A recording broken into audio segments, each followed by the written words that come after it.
Bonjour tout le monde, j'espère que vous allez bien. Bienvenue sur Fight Minds, la chaîne où on analyse l'art de la bagarre et où nous étudions la science de la violence. Aujourd'hui, le Game Plan saison 2024, épisode 7. Comme d'habitude, je suis avec Brian. On va donc analyser Robert Whittaker contre Paulo Costa. Brian, comment vas-tu? Ça va bien, ça va bien. Toi, Chris, comment tu vas? Ça va très bien. Bah écoute, dans le nouveau studio, on l'inaugure et on va être transparent avec notre audience. Euh, on pensait tous les deux ce matin qu'on allait faire un épisode différent.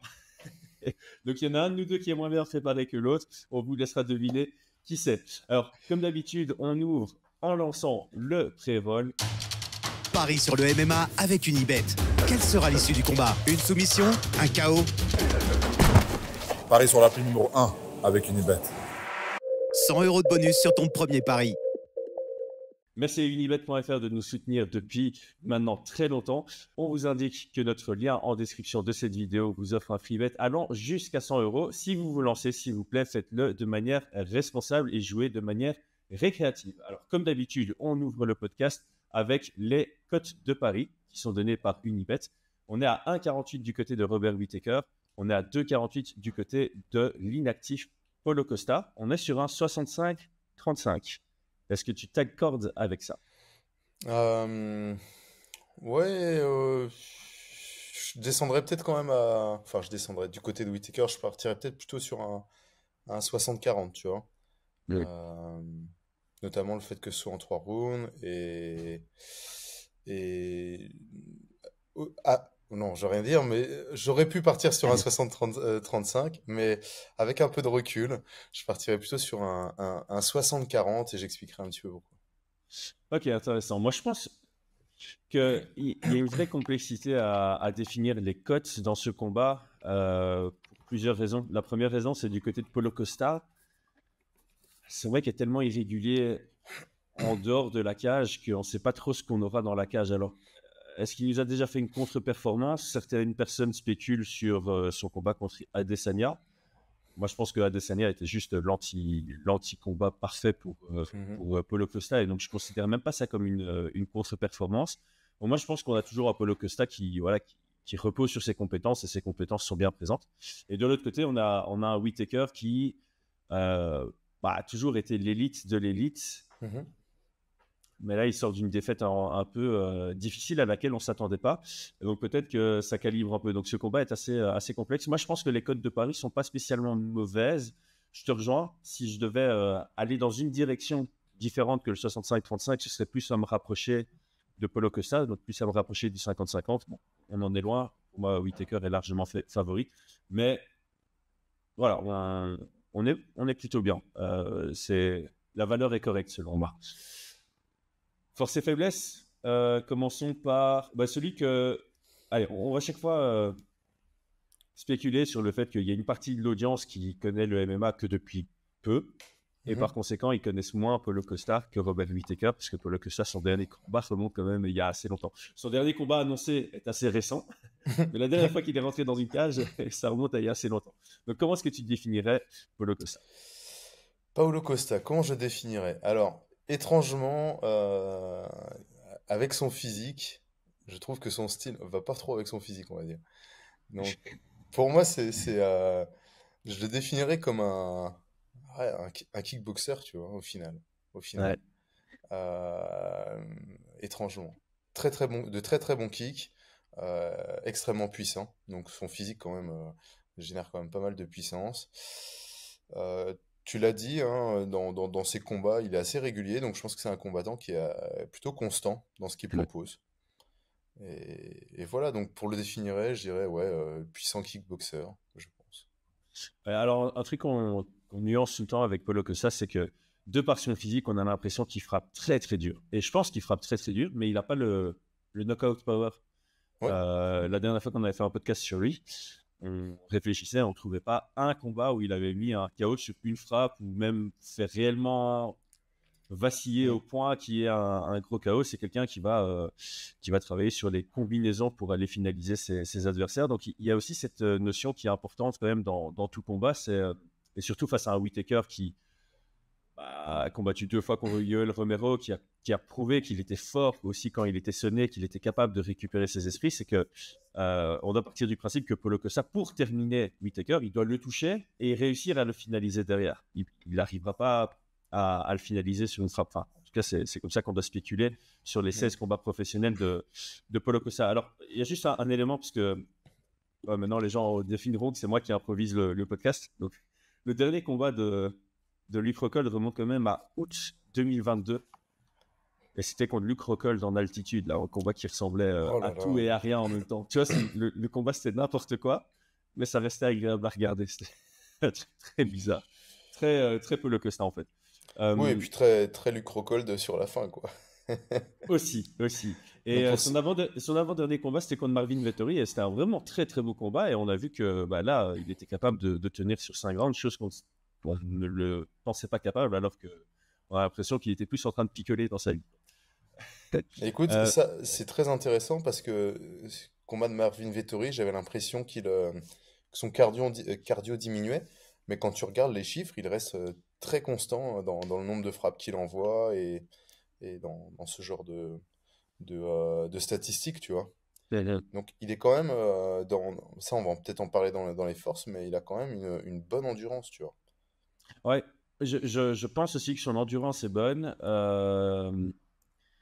Ou alors il a un gros mental, parce que quand tu regardes sa guerre contre Yoel Romero, c'est un combat intense, quoi. Et les deux Mm. tiennent, je vais pas dire easy, puisque forcément à partir d'un moment tu vois des signes de fatigue, mais il aurait pu bien plus fatiguer. Et je pense que tu en parles souvent, quand tu as un physique comme ça, avec un style explosif, un style à combinaison, que Mm. supposé fatiguer plus vite que ce qui fatigue, enfin de ce qu'on voit dans la cage en tout cas.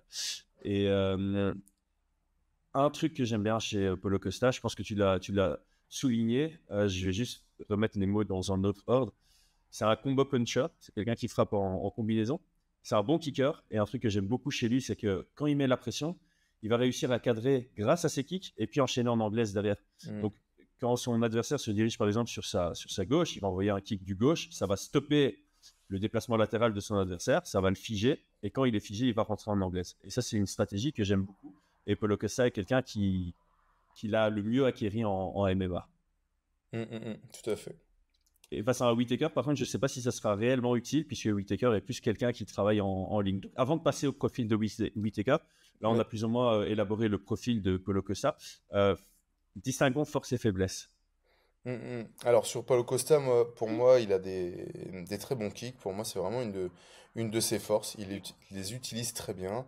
Euh, Comme tu l'as dit, ça fait partie de ses forces. Moi, j'ai noté pression et cadrage. C'est vraiment les deux points principaux sur ses forces. Et effectivement, malgré la fatigue, il est toujours là, il est toujours présent. Il a un bon volume de frappe quand même. Voilà, ça serait vraiment, vraiment ses forces. Et alors, bon, on n'a peut-être pas trop besoin de cette force-là dans ce combat-là, mais il a un taux je crois en termes de défense de takedown, il est vraiment très bon aussi, quoi. Donc là-dessus, je pense pas qu'il y en aura réellement besoin sur ce combat, mais en tout cas, c'est à noter. Ben, on va pas transiter maintenant sur Whittaker, mais c'est peut-être d'ailleurs ça un des problèmes de Whittaker, qui est un très bon lutteur de base, qui a une très bonne lutte, mais qui l'a pas assez utilisé dans sa carrière MMA. Alors sa carrière MMA, elle est magnifique, hein. Il est arrivé jusqu'à avoir la ceinture UFC, donc on peut pas Mm. critiquer. Mais je crois qu'elle aurait été encore plus belle s'il avait davantage utilisé sa lutte sur des combats clés. Mm. Niveau des faiblesses du côté de Paulo Costa, qu'est-ce que tu as noté? Alors, sur les faiblesses, pareil, ça va être une faiblesse. Je ne pense pas qu'elle va entrer en jeu sur ce combat-là. Mais je le trouve quand même relativement sensible, enfin sensible. Sujet au low kick et au calf kick, tu vois. Fred. Ça fait partie de ces choses. Je le trouve surtout sujet aux feintes. Oui. On l'a vu contre Israël Adesanya, en fait. La Israël, raison pour laquelle la Adesanya était l'anti-combat parfait. hop, il feinte, il feinte. Et on se rend compte qu'à chaque feinte, Paulo Costa, ça le Reset. fige. Ouais. Ouais, il fait un petit pas de retrait, et puis il revient, et ça le perturbe complètement dans son jeu. Donc tout son jeu de pression, de cadrage, devient beaucoup plus compliqué pour lui. Et pour moi, c'est une faiblesse qui a été dévoilée par Israël Adesanya, qui je pense est intéressant. Et voilà, sur ses faiblesses, après, on, comme tu l'as dit, c'est pas un gros finisher. Donc il propose quand même souvent des combats serrés, tu vois. Même Euh, si il a des défaites qui sont claires. On pense à Vettori, ça restait quand même des rounds qui étaient équilibrés en soi. Tu vois. C'est ça, c'était compétitif, mais clair. Enfin, pour moi, c'est ça, c'est Voilà. typiquement le genre de Mhm. combat où la décision, enfin, c'est un combat compétitif, mais tu sais clairement où doit aller la décision et Voilà. elle est allée vers la bonne personne. Tout à fait. J'ai pas d'autres faiblesses à ajouter. Le seul truc, c'est ouais, l'activité, j'ai pas envie de dire l'incohérence parce que autant avant, ça me frustrait de voir Costa signer des combats et puis il y a 2 semaines les annuler, etc., etc. Mhm. Mais aujourd'hui, qu'on connaît les méthodes qu'on connaît mieux les méthodes de Oui. l'UFC, on a tendance à se dire, ben, en fait, voilà, ils font le même coup qu'il y a Dustin Poirier récemment. Ils Mhm. annoncent le combat, puis ils lui envoient un contrat et puis il le signe pas et puis finalement, il l'appelle peut-être 3 semaines après en disant, ouais, quand est-ce que tu signes le contrat? Et puis, bah, comme il a la haine sur l'UFC, il les fait un peu poireauter. Et puis, au final, à une semaine du combat, il l'annule. Et donc, voilà, pour tous ceux qui disent que Fight Minds, c'est la malédiction parce qu'on analyse des combats et très souvent, c'est annulé. Ça fait longtemps que c'est plus arrivé, mais bon, celui-ci, on prend le risque ce Celui-là, c'est matin. pas une malédiction, celui-là, c'est quasi. D'ailleurs, on aurait dû commencer par ça. Quelle est la cote de Paris pour un combat annulé à cause Ouais, de c'est Paulo clair. Costa? Donc, C'est clair. donc ça reste un élément peut-être à considérer, mais que nous, on n'aime pas trop considérer parce que c'est peut-être trop loin dans la spéculation. C'est bah, est-ce qu'il s'entraîne sérieusement? Est-ce que Ouais. quand le combat est annoncé, il fait un vrai training camp pour Robert Whittaker où il part du principe qu'il n'aura pas la somme qu'il veut? Voilà, Mm. on ne sait Ça, pas, mais c'est vrai que sur la question de ce qu'on appelle le ring rust, donc des combattants qui n'ont pas combattu depuis longtemps, spéculer là-dessus, c'est toujours très compliqué parce qu'il y a plusieurs éléments. La première des choses, c'est que si le combattant a continué de s'entraîner régulièrement, et qu'il a déjà de l'expérience en cash, souvent il y a très peu de changements. Enfin voilà, il sait comment ça se passe, les compétences elles sont acquises. Un combattant qui est actif, on peut aussi avoir une sorte de baisse de performance parce qu'il y a une fatigue qui est accumulée, parce que tu es toujours obligé de t'entraîner dans une direction qui est en lien avec l'adversaire que tu as, et tu es toujours la tête dans le guidon, tu vois. Et donc, tu peux avoir quand même aussi une baisse de performance, même en étant très régulier, tu vois. Donc, ça reste toujours à prendre avec des pincettes. Pour moi, hein, personnellement, c'est comme ça que je le conçois. Et comme tu le dis, nous, on le prend pas trop en compte, quoi. Mais c'est à sans, sans noter, c'est à noter.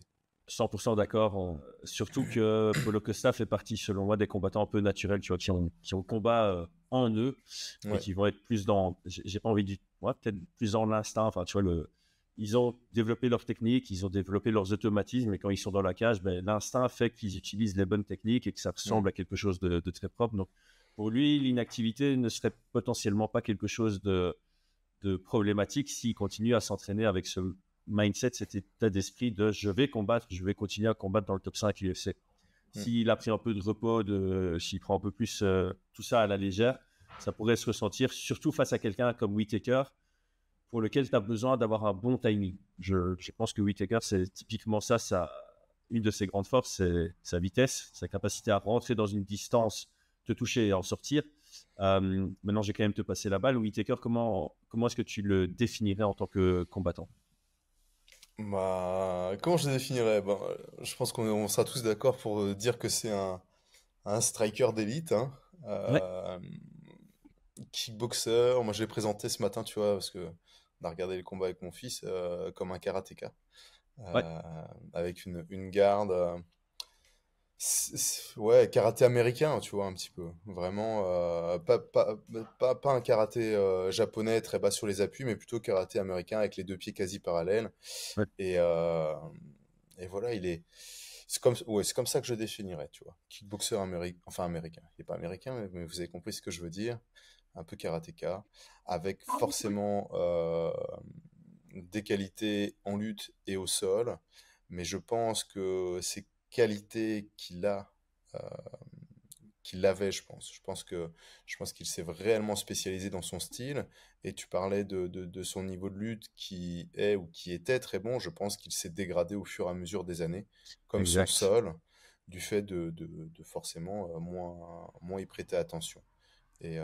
Et notamment sur son dernier combat, il y a des petites phases de lutte, des petites phases de grappling qui, pour moi, quelques petites erreurs qui lui ont coûté un peu de cardio, tu vois.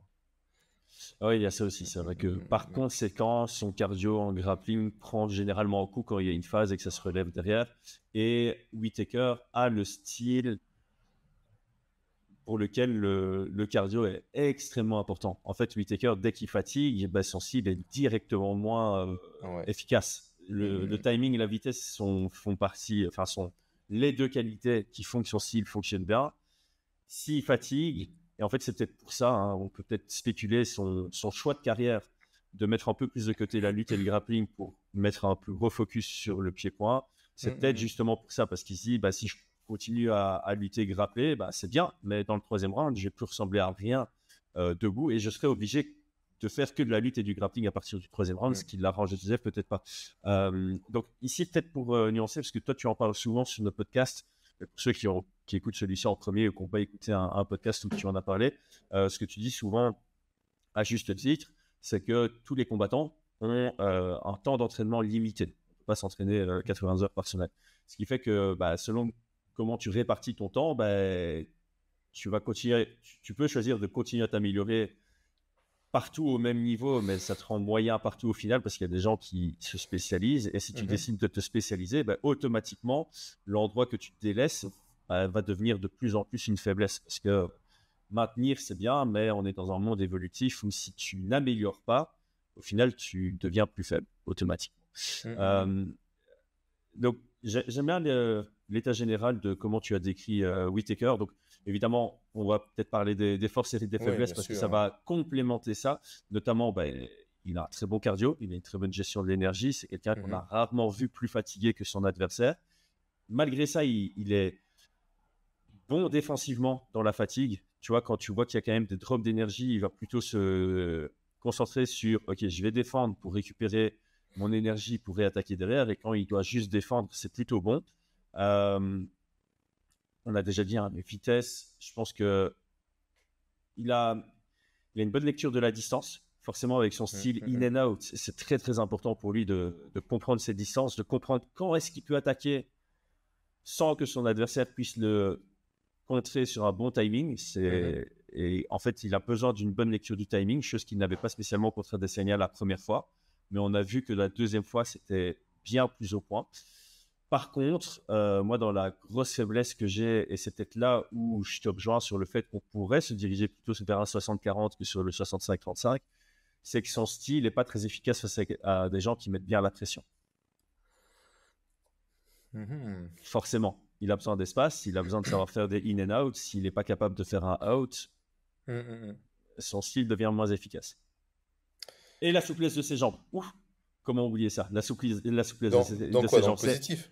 Ouais, dans le positif, Ah pardon. oui. Ouais, quoique, en fait, je sais pas si on doit dire souplesse parce qu'il a vraiment une manière spéciale d'envoyer ses kicks. On a l'impression qu'il n'est pas très souple des hanches. Mais en tout cas, il a développé un style pour envoyer ses high kicks qui fonctionne très bien pour lui et qui permettent de très bien les cacher. Ouais. Les amis, sur les high kicks, on a eu toute une période où on parlait de la souplesse, qu'il fallait être souple. Un high kick, c'est juste un kick qui va dans la tête, quoi. Donc, en gros, hein, en gros, c'est ça. Donc, il n'y a pas besoin de souplesse. Il y a juste être capable de foutre le pied dans la tête de l'adversaire. Donc, imaginons que vous ayez envoyé des jabs au corps et que l'adversaire descend pour protéger et qu'il baisse de 20 centimètres et que vous envoyez un middle et que ça touche dans la tête. Ça s'appelle un high kick. Pas besoin de souplesse. Et donc, c'est vrai que, comme tu le dis, est-ce qu'il est réellement souple? Pas souple. En tout cas, ce qu'on sait, c'est qu'il est capable de mettre des coups de pied dans la tête et de manière très, très efficace. Ton pragmatisme et ta simplicité pour expliquer ça, elle est magnifique. J'adore. Je crois que je vais faire Mais un short là-dessus. c'est du pragmatisme, oui, mais c'est parce que moi, au tout début de ma pratique, on m'avait interdit d'envoyer des high kicks parce qu'on disait que j'étais pas souple. Ça me frustrait, entre guillemets, tu vois, forcément. Et donc, je travaillais ma souplesse, mais je ne suis pas souple. Personne n'est souple dans la famille. Mais j'ai continué à Bienvenue le au club. faire. Ouais, j'ai continué à le faire et puis bah, de temps en temps j'envoyais des sortes de mi-middle, tu vois, qui arrivaient à l'épaule et qui mettaient dans la tête, tu vois. Mais je me rappelle qu'à l'époque, ta stratégie pour envoyer des kicks les plus hauts possibles, c'était de faire un peu à la Dillashaw Show, où tu décalais ta tête de Déplacer sorte, la voilà, tête. c'est ça, de sorte à ce Voilà. que Parce que l'angle de tes jambes, voilà, c'est ça. t'as plusieurs souplesses. Nous, on est concentré sur la souplesse, tu vois, au niveau à l'intérieur des jambes, là, tu vois, Adducteur, des adducteurs. ouais. Mais en fait, Dillashaw, pour moi, il est pas souple des adducteurs et il penche énormément pour compenser et obtenir ses high kicks. En plus, ça feinte beaucoup parce qu'on a l'impression qu'il descend dans les jambes, qu'il passe en roll under et tout, comme l'avait fait Carlos Condit. Mais là, on vient de bien Contre dévier, tu Georges vois, Saint-Pierre, ouais. contre Georges Saint-Pierre. Ouais, c'était une chouette discrétion. Ouais, c'est ouais. Pour en revenir sur les forces et les faiblesses de Whittaker, je te rejoins entièrement, hein. Donc, pour spécifier un peu plus sur son aspect un peu karatéka, kickboxer, tu en as parlé au tout début, c'est quelqu'un qui travaille très linéaire avec les deux pieds quasi parallèles. Il fait beaucoup de in and out. Il a, comme tu as dit, pour moi j'ai noté aussi une gestion de la distance où il est, comment dire ça? On le voit hein, très très proche des frappes pour pouvoir revenir et tout. Et il va travailler avec aussi avec ce qu'on appelle, comment on appelle ça, low hands guard, garde main Ouais, basse. les garde-main basse. Garde main basse, Parfait. ouais, low hands guard. Beaucoup. Il a bah, des très bons jabs, très rapides, très bons kicks, ce qu'on appelle les blitz aussi. Mm. Par contre, en faiblesse, moi ce que j'avais noté, c'est que je pense qu'il commence à devenir lisible. Lisible et prévisible dans son style. Je pense qu'il a peu évolué ces derniers temps. Ouais. Et je pense aussi, c'est pour ça que je me suis rapproché d'un 40, je pense qu'il a un style qui est peu impactant. Euh, Tu as parlé sur le genre de profil, mais peu impactant dans le sens où il va toucher, sortir, et il pourrait toucher, partir, se prendre une patate, et au final, aux yeux des juges, celui qui a été le plus impactant, c'est l'autre, même s'il n'y a eu qu'une seule frappe, tu vois. Ouais. Ouais, c'est vrai que c'est beaucoup des jabs, un peu de direct, mais c'est pas, il n'entre pas vraiment ses pieds, tu vois. Il vient de tellement loin que Mm. c'est l'impulsion qui va lui donner sa puissance de Ouais. frappe. Et aux yeux des juges, ça paraît pas aussi fort que quelqu'un comme justement Costa qui visuellement te donne cette impression de Mm. tout rentrer dans chacune de ses Exactement. frappes, quoi. Ouais. Et Ah, un truc puis, qu'on a oublié par rapport à Paulo Costa, c'est ses frappes au corps aussi. C'est vrai que c'est un de ces combattants qui frappe qui beaucoup frappe au bien au corps. corps. Ouais. Ouais. Petite Et parenthèse. puis, ben, je le trouve un petit peu sujet au low kick. Oui. Et vu qu'il est très bon en linéaire, je trouve que dans ses désengagements défensifs, latéraux, excusez-moi, dans ses désengagements latéraux, euh, étrangement, il les fait bien, mais quand il rentre pour toucher. Donc ça, c'est un peu karaté, hein, ou kickboxing américain, comme vous préférez. Il va rentrer avec une droite et désengager en latéral. Désolé. Euh, c'est super intéressant, hein, parce que le gars qui veut refrapper derrière, bah, il est parti sur un côté. Mais il exploite peu, donc déjà défensivement, il déplace peu de manière, Ouais. Et- comment on appelle ça, avant les frappes. ouais, c'est ça. En fait, il va sortir sur un angle quand c'est lui qui décide d'attaquer et de sortir, parce Voilà. qu'il le prépare. Alors que quand c'est son adversaire qui fait en sorte que lui se déplace, donc quand il réagit à l'action de son Ouais, adversaire par un déplacement, ça va être linéaire. Ça va ouais. pas être sur un angle. Et il ne le fait pas non plus en prévention. Vous parliez de ça hier dans le Ouais. coach talk. Israël Adesanya le fait en prévention. Il va déplacer, donc c'est difficile de le cadrer sur les latéraux, alors que lui, il va tout droit, puis il part en Ouais. latéral. Mm, mm, mm. C'est à l'époque où on aurait pu considérer Whittaker et Holloway comme le top 2 pound for pound. C'était leur point commun dans leur faiblesse. C'était leur déplacement en ligne jusqu'à la cage. Et au moment où ils sont à la cage, commençaient à se déplacer latéralement plutôt que de le faire proactivement. C'était leur point commun au moment où ils étaient tous les deux au sommet de leur art. Enfin, ils sont plus champions, donc on ne peut plus. Ils sont très très forts, mais j'ai pas envie qu'on méprenne ce que je viens de dire. Ils sont plus au sommet de leur art, ils sont au déclin, mais c'est juste qu'ils sont plus numéro 1 de leur catégorie. Ils sont plus Et numéro un, ouais. voilà. Je pense qu'on a fait un bon tour sur les deux en termes de force et faiblesse et pour établir leur profil. Donc, ça nous permet de transiter vers le le game plan. Donc, comme d'habitude, on commence par le underdog. Donc, on va commencer par Paulo Costa. Donc, par rapport à tout ce qu'on a dit, c'est vrai que j'ai l'impression qu'il y a un mélange un peu naturel des informations qu'on peut mettre ensemble pour que les forces de Paulo Costa rentrent un peu dans les faiblesses de Whittaker. Donc, j'imagine que c'est plus compliqué d'improviser le game plan que d'improviser les forces et faiblesses. Donc là, j'ai beaucoup plus se lancer la balle et on va faire un échange à partir de là. Mais j'ai l'impression que l'élément principal de ce qui est ressorti de nos 24 premières minutes d'analyse, c'est Paulo Costa devrait mettre la pression Je et suis chercher à entièrement cadrer. d'accord. Ok, Ouais. c'est bien. Je te laisse continuer maintenant. Non, vas-y. Je pense qu'on a. C'est vrai qu'on fait les forces, les faiblesses et tout, bah c'est ça, ça reste intéressant, surtout quand il y a des forces de l'un qui vont avec les faiblesses de l'autre, tu vois. C'est ça. Bah alors, il y a ça. Sur la partie low kick, je pense qu'il y a peut-être quelque chose à jouer. Mm. Ça permet. Et encore, et ça, c'est un truc aussi très intéressant que Jack Slack aime beaucoup. Ça fait longtemps qu'on a pu parler de Jack Slack sur le podcast. En même temps, ça fait longtemps que j'ai plus eu le Mm. temps d'écouter ses podcasts. Un truc sur lequel Jack Slack insistait beaucoup, c'était le fait qu'un low kick, enfin, initier une action sur un low kick, ça permet de t'assurer, si ton low kick touche, que ton adversaire sera figé pendant une fraction de seconde, ce qui permet de mieux le cadrer. Parce que quand Mm. tu kicks une jambe, surtout le low kick intérieur, la jambe va un tout petit peu se soulever, comme dans la vidéo que tu as postée avant-hier. La jambe va un peu se soulever et puis tu vas la redéposer. Et donc, quand ta jambe se soulève et que tu es sur un seul appui, c'est difficile de te déplacer. On pense notamment au meilleur exemple du monde entier de l'histoire du MMA, Dan Henderson contre Michael Bisping, low kick overhand.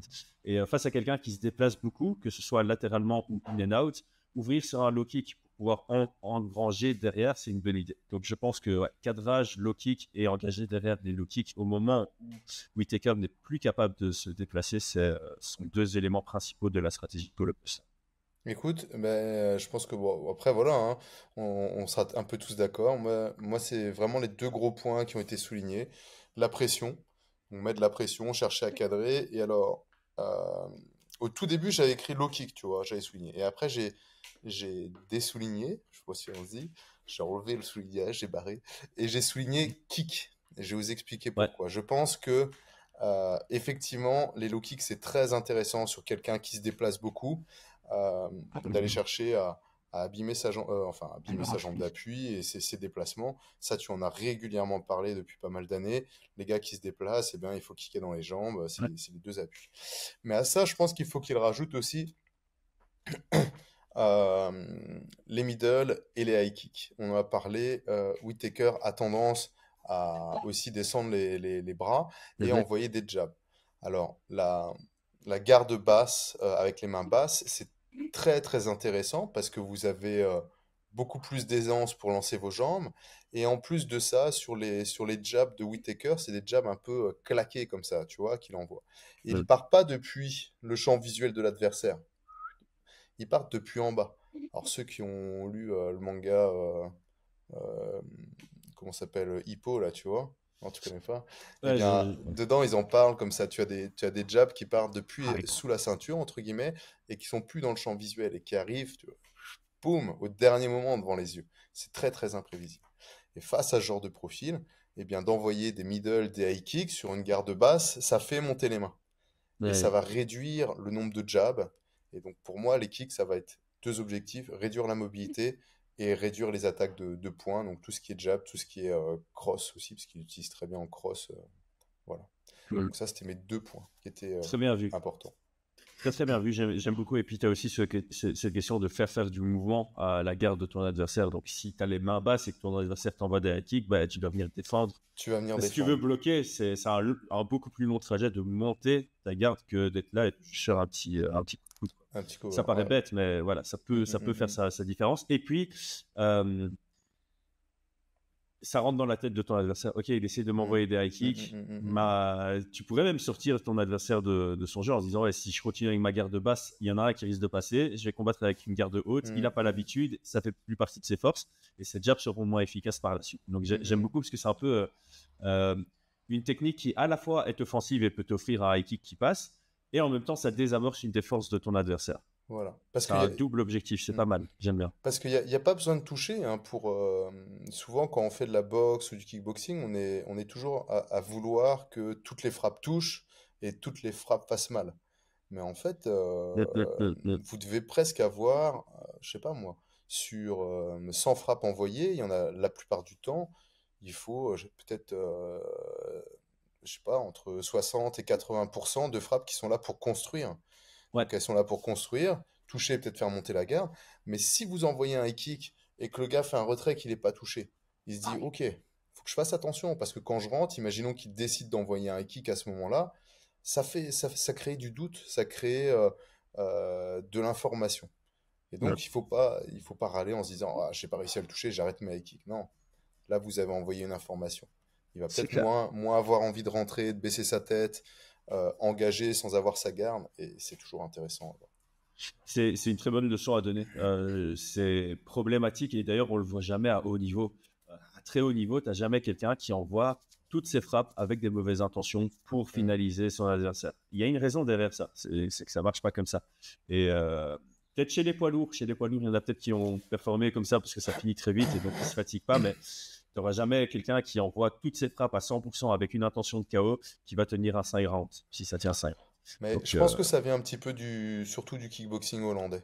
Euh, oui, avec deux combattants qui arrivent dans une garde très très proche, et on est un petit peu sur j'envoie, tu envoies, j'envoie, tu j'envoie, tu envoies, envoies. ça frappe dur. Ouais. S'il envoie un coup, j'envoie deux coups. S'il envoie deux coups, j'envoie trois coups. Et on est sur quelque chose vraiment autour de la. Enfin voilà, si vous avez déjà fait du kickboxing hollandais, on est quand même souvent sur les entraînements qui sont très intensifs, très difficiles.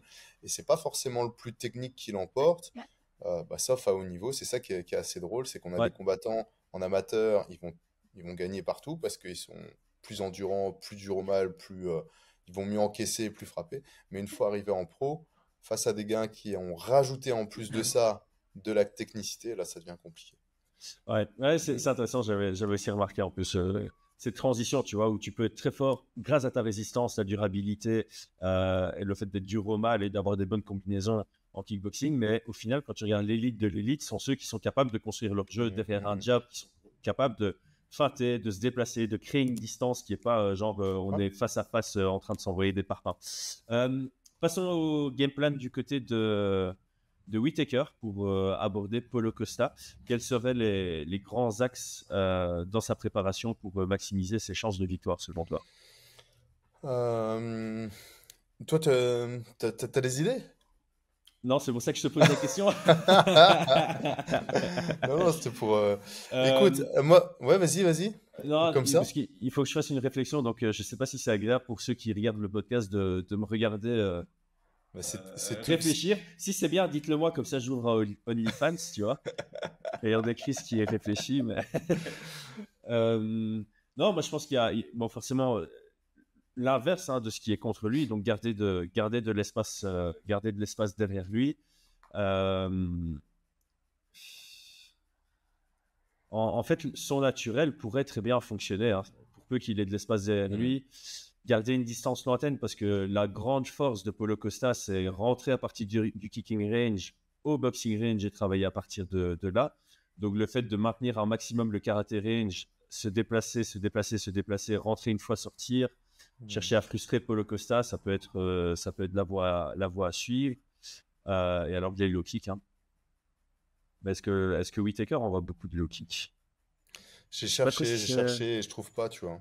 Il y a pas. Parce Euh, qu'il faut aussi faire ça quand tu fais un game plan. Tu peux faire le game plan. Ok, le game plan type pour battre Paulo non. Costa, c'est ça. Mais s'il n'y a aucun élément que tu as dans ton arsenal, ça sert à rien. Tu dois trouver les éléments qui font partie de ton arsenal. Bah, Donc ici, je pense que le style naturel de Whittaker va être compliqué pour Paulo Costa, sauf si Paulo Costa fait les bons ajustements. Et du côté de Whittaker, c'est plus anticiper les ajustements qui risqueraient de le mettre à mal, hmm. qu'il doit travailler. Whittaker, il a de très bons oblique kicks, hein, donc, Ouais, voilà. mais ça sera à tester, je pense, en début de combat. Je ne suis pas sûr que la garde de Paulo Costa soit sujette, tu vois. Je trouve que l'angle de sa jambe avant, est-ce que les oblique kicks vont être efficaces? C'est un petit peu moins sûr. Moi, pour le game plan, alors je vous l'ai dit un petit peu, hein, je trouve que Whittaker, personnellement, après peut-être que je me trompe, mais je trouve que il a peu évolué ces derniers temps. Il propose à peu près la même chose. Et et je le trouve un petit peu trop, de plus en plus à vouloir rester dans la distance, rester dans la zone de frappe. Beaucoup moins Ouais. désengagé, tu vois, que Ouais. ce qu'il pouvait faire avant. Et je trouve que ça lui a coûté cher, hein, contre Duplessis. J'étais assez étonné en revoyant le combat, de voir à quel point il restait proche, quoi. Face à un Ouais. gars qui frappe, tu vois. Euh, il désengageait peu et tout. Il a pris des low kicks, il a pris des kicks. Donc moi, sur le game plan, ce que j'aimerais voir du côté de Robert Whittaker, c'est défendre, entre guillemets, tous les low kicks, donc n'en prendre aucun, tout simplement. Je pense il doit être capable de désengager quand il y a les low kicks qui arrivent, lever la jambe, engager si nécessaire. Je pense qu'il doit vraiment faire ce boulot-là, changer de garde, enfin tu vois, tout l'arsenal qu'il a pour ne pas prendre de low kick euh, dans ce combat-là, parce que je pense quand même que Costa fait vraiment mal avec ses jambes. Le- D'office, il doit être mobile. Oui. Et sur cette question d'avoir de l'espace à l'arrière, je pense vraiment qu'il doit remettre du déplacement latéral en prévention, tu vois. Ouais. Il doit faire des feintes, on en a parlé. Je pense Ah que oui, oui, c'est le vrai. combat Ouais. référence, c'est celui avec Israël Adesanya. Donc, Comment j'y ai rentrer. pas pensé? Ouais, J'y avais pensé pendant le podcast en plus. Je me suis dit, bah ouais, Whittaker n'a pas le même style de feinte que Adesanya. Ça part moins du corps, ça moins le début du mouvement. Tu vois, Adesanya, c'est feinte, c'est vraiment le début du mouvement de ouais, l'attaque qu'il veut feinter. Whittaker, c'est des feintes de déplacement plutôt. ouais. Mais je pense que ça peut fonctionner, quoi. C'est-à-dire, Je pense que ça peut fonctionner. L'utilisation de son jab d'office. Et alors, dans les désengagements, je pourrais m'attendre à voir un Costa qui veut avancer pour frapper, tu vois. ouais, Qui veut. Et alors, le principal problème de Whittaker, c'est que. Enfin, c'est pas le principal problème. Je pense qu'il doit être capable de pouvoir de temps en temps désengager pour respirer et puis après s'arrêter pour mettre sa droite. Il a eu des très beaux KO comme ça, tu vois, où il est ici, et hop, l'autre avance, paf, et il rentre directement pour contrer, tu vois, comment tu appelles ça, en collision, là, tu vois. ouais, ouais, ouais. Et Frontal. ça, je pense que ça peut être des choses qui fonctionneraient bien, peut-être avec un overhand. On se rappelle du finish d'Israël Adesanya, hein, qu'il a Ouais. obtenu, et c'est peut-être des choses qui pourraient fonctionner. Voilà, ça c'est vraiment sur le truc, de pouvoir bien se déplacer, toucher, prendre ses rounds. On est sur un 3x5, hein. C'est Ouais. encore des trucs. Je sais pas C'est une si autre avec, intensité, hein. C'est une autre ouais, intensité de je combat. sais pas si avec l'âge ou avec les combattants qui ont autant d'expérience, des fois je regrette pas que ce soit en 5 rounds, tu vois. Bah, là, je suis content que ce soit un 3 rounds, celui-ci.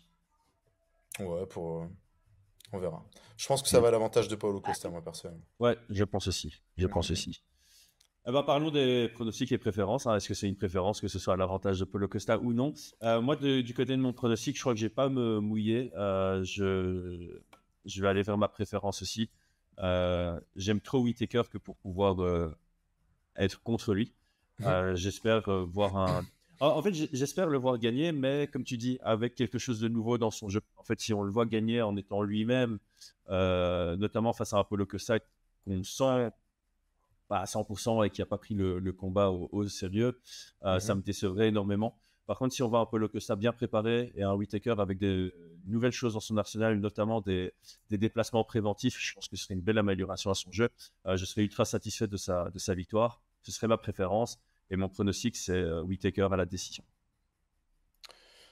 Bah moi, pronostic, je pense, Whittaker va l'emporter. Euh, mais je serais pas du tout étonné de voir un Paulo Costa Non, en éteindre fait, maintenant Whittaker, qu'on a tu fait le vois. podcast, je te rejoins plus sur le 60-40. En fait, je pense que Paulo Voilà, hein. Costa a vraiment les armes pour ennuyer Mhm. Whittaker avec une bonne préparation, une bonne stratégie. Et ça dépend majoritairement de s'il aura pris ça au sérieux. Voilà. Ma préférence, alors, j'ai pas réellement d'avis. Par contre, je vais vous donner ma préférence qui a strictement rien à voir ni avec Costa ni avec Whittaker. J'aimerais voir Paulo Costa l'emporter et après affronter. J'aimerais après le voir affronter Nassourdine Imavov. Ça c'est un petit Oh, Paulo Costa Imavov, ça me plairait grandement, tu vois. ouais. Parce que J'aime s'il bien. l'emporte, il va d'office monter, Paulo Costa, tu vois. Il combat le troisième, quoi. Là, il est sixième. Il va Ouais. d'office monter. Et C'est un combat intéressant pour Nasruddin, je pense, d'un point de vue style. voilà. Il y a un Enfin, vrai risque, il y a un vrai challenge, mais il y a une vraie opportunité aussi. Ah, j'aime bien, j'aime bien, j'aime bien. enfin voilà, après vous me direz peut-être, ouais, non, il veut trop les gros chèques, Paulo Costa, il veut des gros combats, mais voilà, on disait la même chose avec Dustin Poirier, tu vois. Bah, les gros chèques, il n'y a que Prochaska.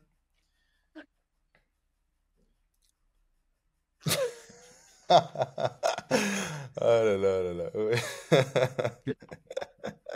Il est chèque, j'en sais Il rien, est tchèque, non? j'en sais rien. Bref. Dans tous les cas, voilà, moi ma préférence, j'aimerais bien voir un Costa. Enfin voilà, c'est beaucoup d'espérance, tu vois, mais s'ils gagnent et qu'en plus derrière, vu qu'ils ont combattu à des degrés différents, que l'UFC pourrait aussi vouloir à un moment donné dire, bon, tu nous casses la tête, Paulo Costa, maintenant tu prends qui on t'a dit de prendre, tu vois. Ouais, mais je me demande si c'est pas ça qu'ils avaient fait avec Costa contre Aliskerov, tu vois. Si c'était Ah bah pas, ouais, c'est vas-y, vrai, tu tu nous as vois. cassé les burnes, mec, dans les Mm, négociations, mm, mm. blablabla, bah tu sais quoi, voilà, tu nous as cassé les burnes, tiens, prends-lui. Ah ouais. Et Donc on puis Paulo pourrait aussi. Costa, il a pas signé, et puis, j'ai mal quelque part. Non, et là, cette fois, il va jusqu'au bout, il prend le coup. Mais un Ouais, Paulo Costa Imavov, ça me plairait bien, tu vois. ouais. Ça me plairait vraiment, vraiment bien. C'est un gros name value. Je pense que le style, tu vois, on en a parlé, c'est un petit peu comme Vettori. C'est un style qui matcherait bien pour Imavov. Et, euh, et voilà, donc ça serait ma préférence. Même Ouais, si ouais. ma préférence, elle va pour ce combat-là. Même si je préfère, en tant que combattant, je préfère clairement Whittaker, tu vois, dans son style et tout. Mm, mm. J'aime bien ton argument pour clôturer ce podcast. Les amis, merci à tous. J'ai oublié de vous demander de vous abonner, s'il vous plaît. Alors, j'ai tous ceux qui écoutent jusque-là, ils sont d'office abonnés. Donc, pas besoin de mendier. Reprenons en commentaire et à très bientôt. Ciao, Ciao ciao. tout le monde.